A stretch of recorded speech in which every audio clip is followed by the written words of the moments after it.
क्या 80 करोड़ ट्रक ड्राइवरों की कोई औकात, कोई हैसियत नहीं है जो अपने मेहनत, लगन, खुददारी और ईमानदारी से पैसा कमाकर अपने परिवार की भरण पोषण करते हैं?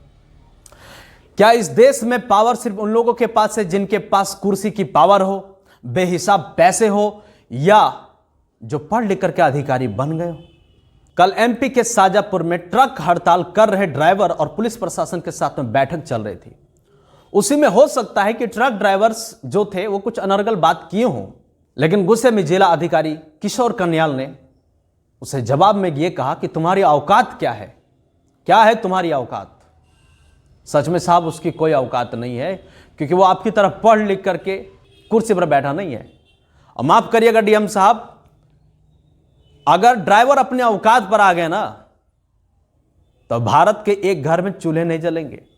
और यहीं तक नहीं, फौजियों की गाड़ी, मंत्रियों की गाड़ी, बड़े बड़े नेताओं की गाड़ी, पुलिस की गाड़ी, ट्रेन, बस, पैसेंजर्स, इन सभी को गाड़ी चलाने वाला कोई ना कोई ड्राइवर ही होता है। तो सोचिए, अगर ये हड़ताल कर दिए तो आपकी पड़ताल नहीं रह जाएगी।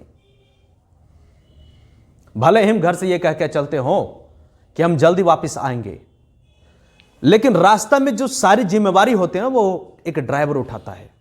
आपको, हमको, हम सबको एक जगह से दूसरे जगह सुरक्षित स्थान पहुंचाने के ये ड्राइवर ही काम करते हैं, जो हम वादा करके जाते हैं कि घर जल्दी वापस आएंगे। माँ हमसे कहती है जल्दी वापस आना। ये बीच की जो दूरी होती है ना, ये ड्राइवर के हाथ में हमारी जिंदगियां होती है।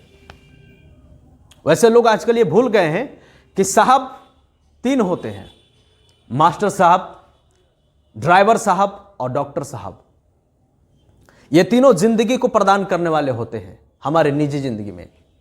मास्टर साहब पढ़ा लिखा करके एक अच्छे इंसान बना करके मंत्री, ऑफिसर्स, डॉक्टर, इंजीनियर सब बना देते हैं। वो और बात है कि कुछ बदतमीज बन जाते हैं। दूसरा, डॉक्टर्स, मरे हुए को जिंदा कर देना, इसे डॉक्टर कहते हैं। जो जिंदगी बचाता है उसे डॉक्टर कहते हैं।